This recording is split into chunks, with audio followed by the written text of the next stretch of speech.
बिस्मिल्लाहिर्रहमानिर्रहीम। जी दोस्तों की हाल है, सब ठीक ठाक हो? अल्लाह ताला सब ते करम करे जी। असी हर रोज़ बाहर आईदा सैर वास्ते ते नाल तुहाडे वास्ते बड़ियां बड़ियां चंगियां टिप्स लैके आईदा। कुदरती जड़ी बूटियां दे नाल जेहड़ा तुसीं अपना इलाज कर सकदे हो।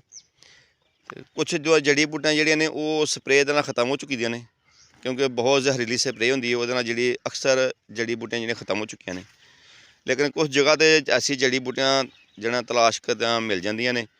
ते अलहमदुलिल्लाह इस तो पहले असां तुहानूं पुट्ठ खंडे दी बना के दस्सी सी। उस तो बाद जेहड़ा ना तुहानूं चरैता ओहदा तुहानूं दस्सेआ, पापड़ा जिन्होंने कहंदे ने ओहदा तुहानूं दस्सेआ सी कि खून सवाह वास्ते, खारश वास्ते, एलर्जी वास्ते और खून की गर्मी वास्ते जेहड़ा ना ओह तुहानूं दस्सेआ सी कि ओहदा तुसीं इलाज कर सकदे हो। ते इस टाइम असी जेहड़ा ना अपने भागवाना जेहड़ा चक्करें दा रोड है इस उत्ते खड़े हैं। ओहदे नाल तुसीं किस मर्ज़ दा इलाज कर सकदे हो, ठीक है जी।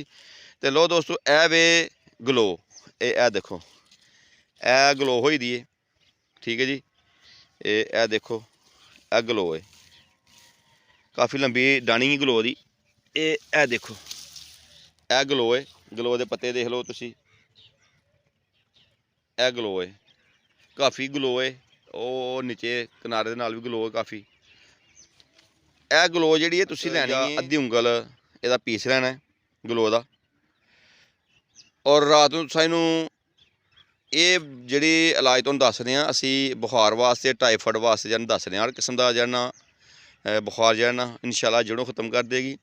ਲੇਕਿਨ ਇਸਤੇਮਾਲ ਦਾ ਜਿਹੜਾ ਤਰੀਕਾ ਉਹ ਤੁਹਾਨੂੰ ਅਸੀਂ ਦੱਸਣਗੇ ਆ ਕਿ ਇਹਦਾ ਇੱਕ ਤੁਸੀਂ 1 ਇੰਚ ਦਾ ਪੀਸ ਲੈਣਾ, ਠੀਕ ਹੈ ਜੀ।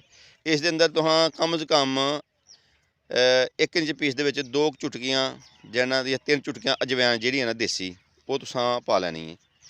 ਇਹ ਦੇਸੀ ਅਜਵੈਣ ਜਿਹੜੀ ਹੈ ਇਹਨੂੰ ਤੁਹਾਂ ਪਾ ਕੇ ਤੇ ਗਲਾਸ ਕਿਸੇ 'ਚ ਰੱਖ ਦੇਣੇ, ਮਿੱਟੀ ਦਾ ਬਰਤਨ ਲੈਣਾ ਤੇ ਸ਼ਾਮ ਤੁਹਾਂ ਰੱਖ ਦੇਣੀ। ਸੁਬਾਹ ਇਹਨੂੰ ਰਗੜ ਕੇ ਤੇ ਇਹਨੂੰ ਤੁਸਾਂ 1 ਗਲਾਸ ਨਹਾਰ ਮੂੰਹ ਇਹਦਾ ਪਾਣੀ ਪੀਣਾ ਹੈ।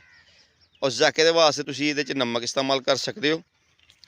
अगर किसी को हाई ब्लड प्रैशर है तो वह नमक इस्तेमाल नहीं करेगा, वो इस तरह इस्तेमाल करना चाहिए, कर सकता है। तुसीं देखो माशाअल्लाह काफ़ी जड़ी बूटी थल्ले ए ग्लो अज तुहानूं जिहड़े दस रहे हैं ये टाइफाइड का बुखार का जिहड़ा इलाज है ना देसी जड़ी बूटियां, क्यों भाव बदलदी ना, और बहुत ही ज़बरदस्त देसी जड़ी बूटियां का इलाज जिहड़ा तुहानूं असीं दस रहे हैं, कुदरती जड़ी बूटियां जिहदे नाल लोग पहले जिहड़ा ना अक्सर जिहड़ा ना लोग इस चीज़ नूं इस्तेमाल करते सन। पुट्ठ खंडा भी बहुत ज़्यादा है, तुसीं देखो पुट्ठ खंडा बहुत ज़्यादा है। यह ग्लो तुहानूं ए पराली दे नाल ग्लो तो नज़र आ रही है, बहुत ज़्यादा ग्लो है। हाँ जी दोस्तों, वीडियो कैसी लगी है कमेंट तुसां लाजम दसना जे, ते नाले चैनल सबसक्राइब करियो, लाइक करियो, शेयर करियो, बैल आइकन लाजम प्रेस करियो। तो अल्लाह ताला तुहानूं सब नूं खुश रखे जी। अस्सलाम वालेकुम व रहमतुल्लाहि व बरकातुहू।